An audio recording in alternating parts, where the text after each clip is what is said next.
So my sister barely watches her kids, but expects me and my mom to take care of them for her around the clock. She treats me like her personal babysitter, and I guess it's partly my fault since I let her do that for quite some time. But now, I am 17 years old and I've had enough of it.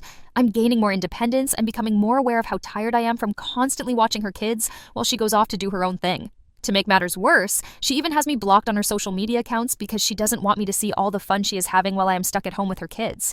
Our mom works a lot, particularly overnight shifts, so it's typically just my sister and me at home most of the time. I have the basement room, which makes it incredibly easy for me to sneak out whenever I want. My window is conveniently right above my bed, and my room has a lock, giving me the perfect setup to escape the confines of my everyday responsibilities.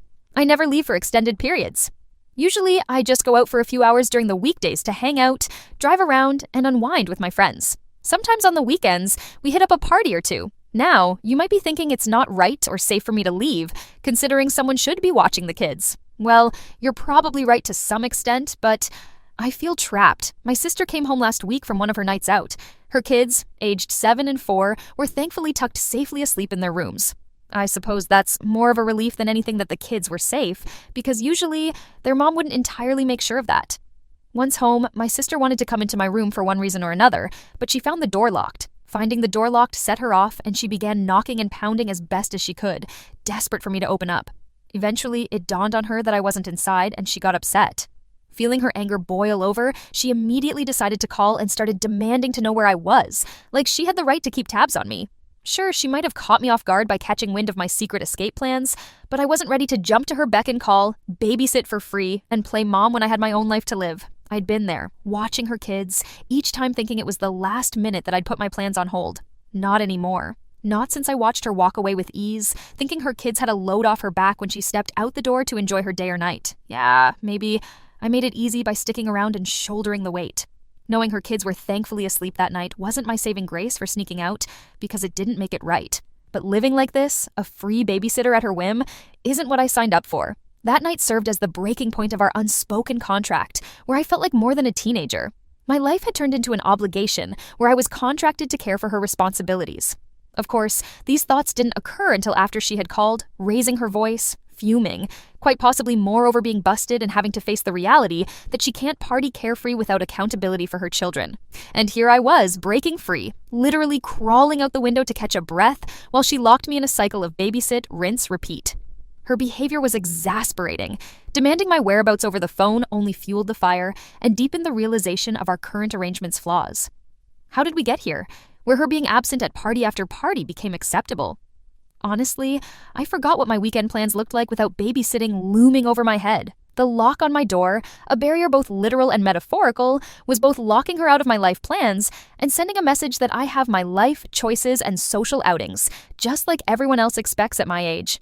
At least that night, her kids were asleep, but would she adjust knowing they might not be and be safely left after an epiphany of a locked door?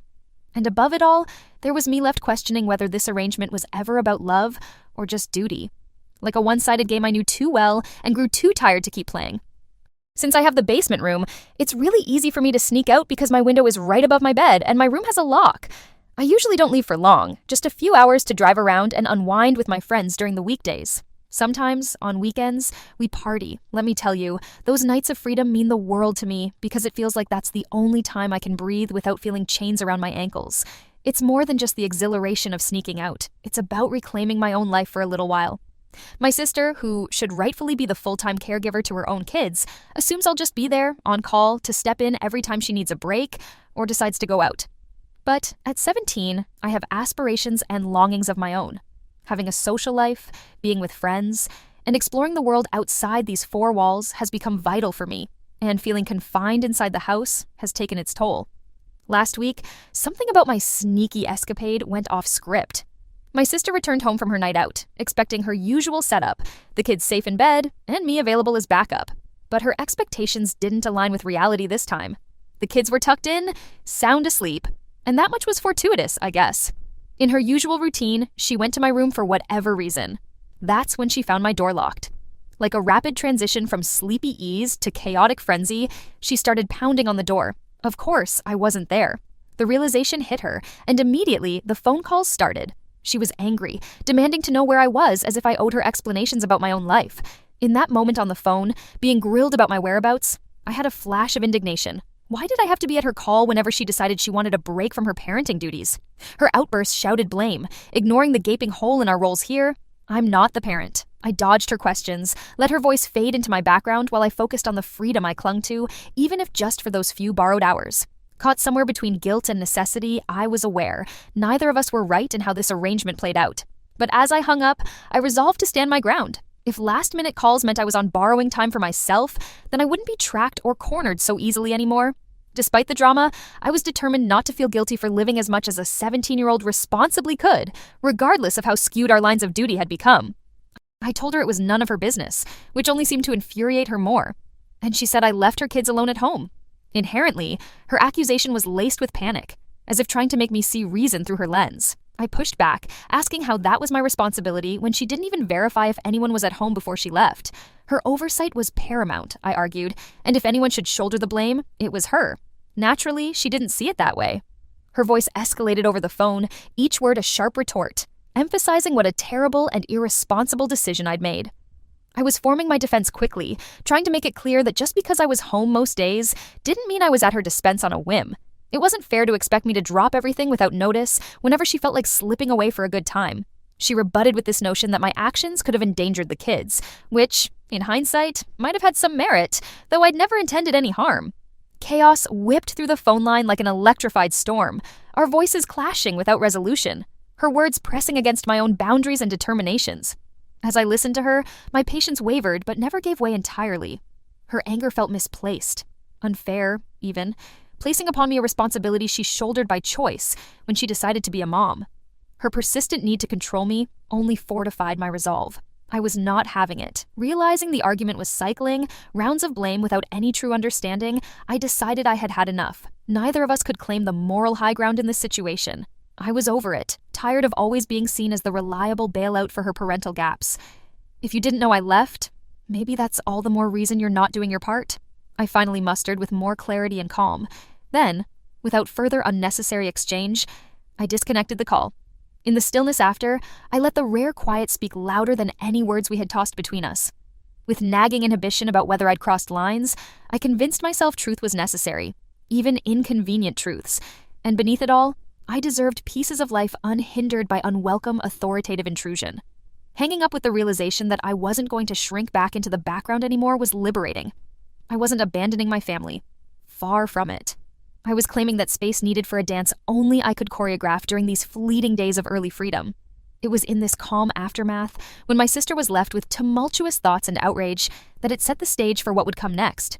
A series of unintended consequences only momentum from our clash had sparked.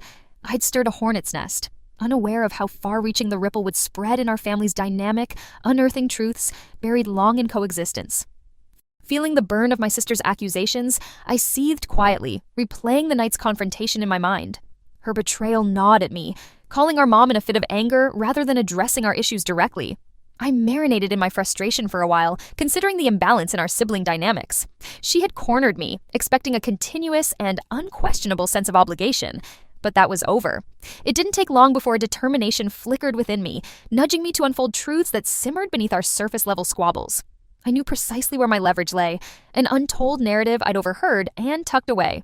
If my sister could interfere in my life unapologetically, perhaps it was time to put all our cards on the table.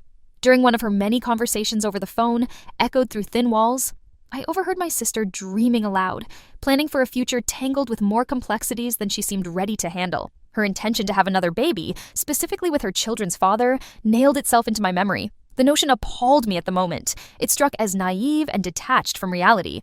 But still, I held on to this knowledge, hoping perhaps it might never need to be unraveled. However, in retaliation for her unwarranted outrage and boundary crossing, I whispered these plans to our mom. It was a strategic admission, firing the truth back with precision and preparing for aftermaths untold.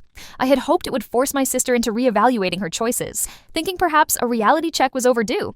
As expected, the morning uneasily birthed tensions into our household.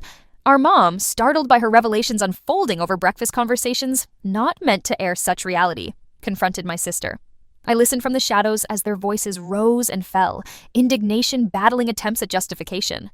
My mother's voice carried a tone of finality I hadn't anticipated, laying down new ground rules and timelines my sister wasn't ready to hear.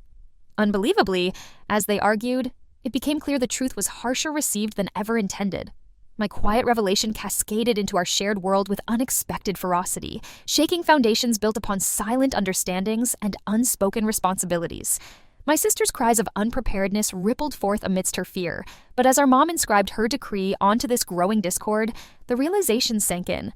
This was not just about me. It painted our lives with broader strokes of understanding or misunderstanding. Whatever would eventually surface became a picture we were forced to confront. Yet, at that moment, I stood firm, partly relieved and partly contemplative of unintended ripples, waiting for the dust to settle on this shifting dynamic of ours. To both our surprise, my mom, steadfast and resolute, declared that enough was enough. She firmly told my sister that she had until the end of summer to move out. My mom's patience had run thin. The burden of supporting my sister was stretching her too far. The reality of her precarious situation hit my sister hard. Her tearful protests filled the air, claiming she had no savings, no plan for paying rent, or managing childcare on her own. However, Mom was unyielding, suggesting with a mix of tough love and concern that perhaps finding employment would be the right step forward. My sister's desperation turned into a storm of accusations pointed directly at me. She shouted, blaming me for the upheaval in her life, as if her own choices and actions bore no consequence. Her anger was palpable, radiating from her as the weight of impending changes settled heavily onto her shoulders. Even her children, witnessing the chaos, turned their innocent upset toward me, sensing their world shifting in confusing ways. Caught in the middle of this familial tempest, I was taken aback by how my sister and even her children directed their frustration at me. All I had done was shine a light on the truth. Actions have consequences, truths create change, and sometimes those shifts are deeply uncomfortable for everyone involved. Standing in the eye of that storm, a complex mixture of vindication and guilt swirled within me, leaving unanswered questions about what comes next for all of us. As I pondered everything that had happened, I couldn't shake the feeling that my sister had brought this situation upon herself. But her harsh words rang in my ears, questioning whether I had unintentionally gone too far with my revelations. I knew I wasn't perfect. Sneaking out wasn't the best decision on my part either. Yet, deep down, I believed it was time for her to take responsibility for her own life and decisions. Was it wrong to expose the truth? I wondered if, in retaliating, I had become the very jerk she accused me of being. Nonetheless, the idea of me enduring to carry burdens that were not mine weighed heavily, urging me to stand firm. It left me reflective, contemplating the moral complexities of family dynamics and the challenging balance between duty and self-preservation. Am I truly the wrongdoer here? This lingering doubt haunted me, challenging the assurance I felt just moments before.